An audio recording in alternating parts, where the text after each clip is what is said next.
My name is Sebastian Pérez Compang, and I am part of the founding family of Bodega Puerta Abra.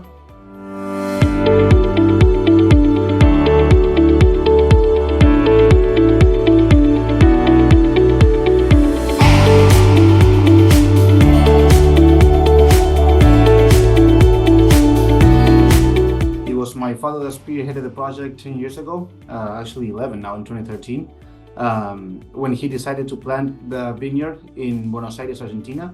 Usually when one thinks Argentinian wine, they think either Mendoza or Salta, which is on the opposite side of Argentina, where we decided to plant the vineyard. Once we started, we got counseling from the Bourguignon couple, a French couple that specialized in deep soil research, and we discovered the presence of limestone.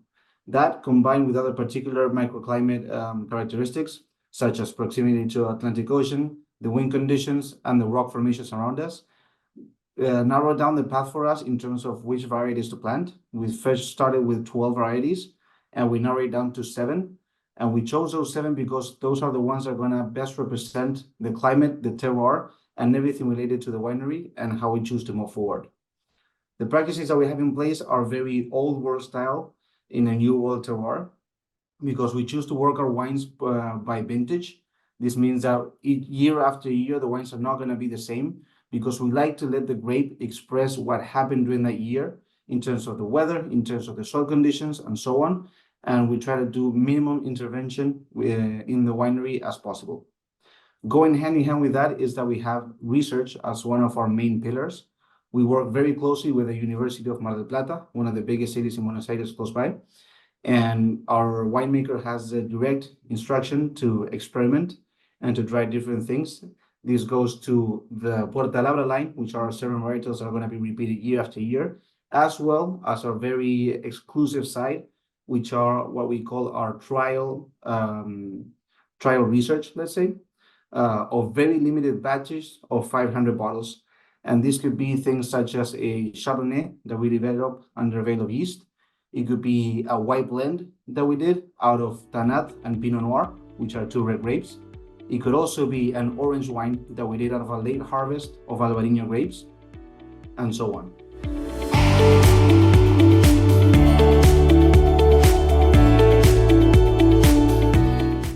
One of our other pillars is the high quality and low quantity volume.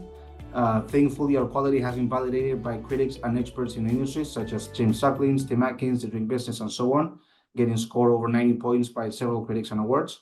And we only manufacture 30,000 bottles per year distributed in those 7 varietals. This means that there's going to be roughly 2,000 to 5,000 bottles per varietal, per vintage, to be distributed worldwide. The reason why we do this is to keep the spirit of the project intact.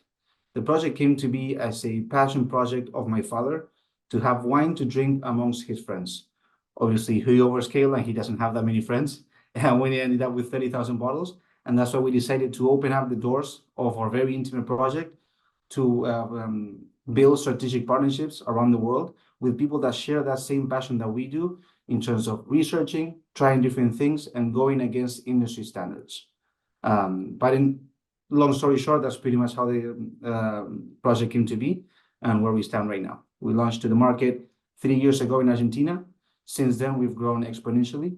Thankfully, we are part of 4 Michelin star restaurants in Argentina. We came to the US in January, and we've already gained a lot of traction here in Southern California, where I currently reside. And we're looking to open up different states in the US as well as Europe, and keeping that same strategy of aiming for high-end retailers such as restaurants, wine bars, wine clubs, and so on.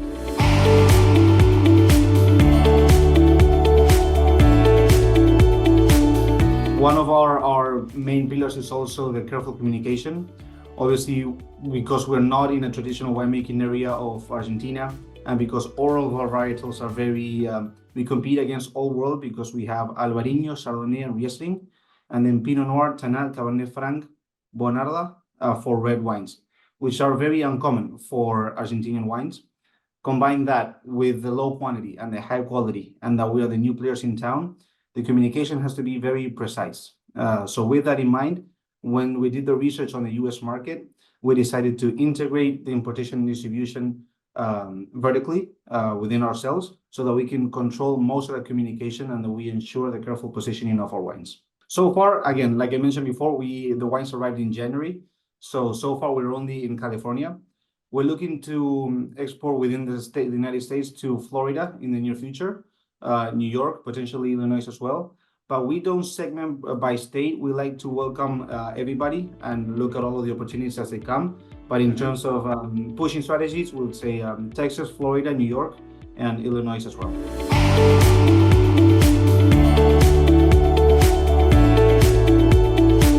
In terms of minimum quantities, we don't handle minimum quantities because, again, we have so little stock to go worldwide that it actually works best for us if we deal with low quantities.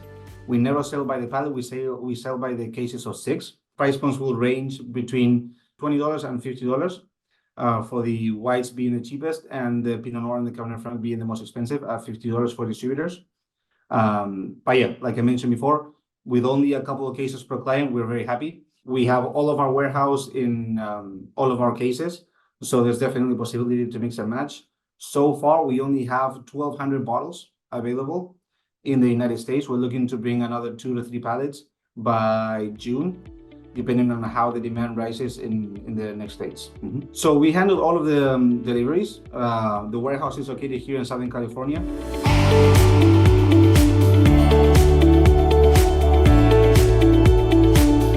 I think, yeah, so far it's just myself and I have two other team members here in Southern California that we handle everything. So much so that in California, we actually distribute ourselves, we deliver the cases. We're not looking to scale big. So we're not really looking for those high chain retailers and so on. Restaurants, wine bars, wine shops, and so on.